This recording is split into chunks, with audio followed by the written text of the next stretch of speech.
Awareness under anaesthesia. तर risk factor आहे difficult airway, कारण की याच्यामध्ये डोसिंग इंटरप्ट होतं. ASA4मध्ये काय आपण टायट्रेट करतो BP अकॉर्डिंग टू इनहेलेशन किंवा ॲनेस्थेटिक एजंट, त्याच्यामुळे अवेअरनेस होतो.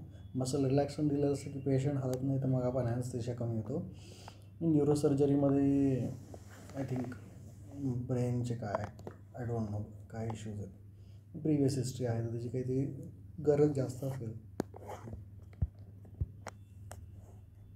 इंट्रोडक्शन दिलं आहे की लोकांना भीती असते, एक अवेक फिल्म बनवला त्याच्यामुळे हायलाईट झाल्यात गोष्टी. इंट्रोडक्शनमध्ये 2 गोष्टी आहेत. मग डेफिनेशन, ॲनेस्थेशिया, आणि मग आपलं इश्यू होतो की इम्बॅलन्स होतो डेप्थ आणि स्टिम्युलसमध्ये. तर 2 प्रकारचे अवेअरनेस आहे, एक्सप्लिसिट आणि इम्प्लिसिट. इम्प्लिसिट म्हणजे त्याला काही आठवत नाही परंतु त्याचा फरक पडतो आहे, पण ते मोजणार कसं माहीत नाही. मग ब्राईस इंटरव्ह्यू घ्यायचा त्याचा टू डायग्नोसिससाठी ब्राईस इंटरव्ह्यू, की तुला शेवटची गोष्ट काय आठवते झोपताना आणि पहिली गोष्ट काय आठवते उठताना, नंतर झोप होती का, म्हणजे तुला खरंच ऐकू येत होतं का स्वप्न होतं, मग ते विचारायचं.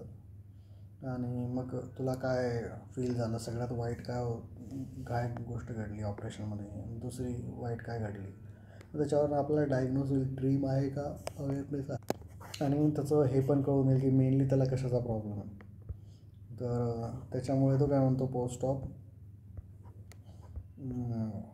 ऑफ त्याला जाऊन जिथे तुम्हाला वाटतं आहे भेटा त्याला, डिफरन्स बिटवीन ड्रीम्स आणि रिकॉल्स करा, अपॉलॉजाईज करा, सिम्पथी द्या आणि मग पुढे सपोर्ट द्या. तर डिफेन्सचा कुठे प्रश्नच नाही आहे. मग सिक्वेले आहेत जे काय PTSD, अँझायटी काहीतरी,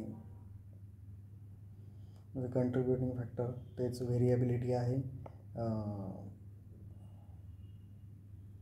साईड इफेक्ट्स असतील ॲनेस्थेशियाचे तर ते आपण टायट्रेट करणार. आणि क्लिनिकल सायन्स ऑफ अवेअरनेस, आपण हार्ट रेट असेल, लॅक्रमेशन किंवा सलायवेशन असेल ते ड्रग्सने मास्क होऊन जातात, ते कळत नाही काही. ड्रग डिलेवरी मेकॅनिझममध्ये काही फॉल्ट असेल तर हे कंट्रीब्युटिंग फॅक्टर आहे की पेशंट व्हेरिएबिलिटी, एजंटमध्ये व्हेरिएबिलिटी असेल आणि सायन्स डिटेक्ट होत नाहीत आणि मशीन किंवा अदर इक्विपमेंट इश्यू असतील, मग पेशंट व्हेरिएबिलिटी आहे. जसं की आपला AD50 असतो तो, तसं मॅक आहे. आणि मॅकचा इश्यू आहे की मॅक हा मूवमेंट आहे, मूवमेंट आहे तो मॅक. अवेअरनेस आणि मॅक ह्या व्हॅल्यू वेगवेगळ्या आहेत, तर इंडिव्हिज्युअल व्हेरिएबल असतील.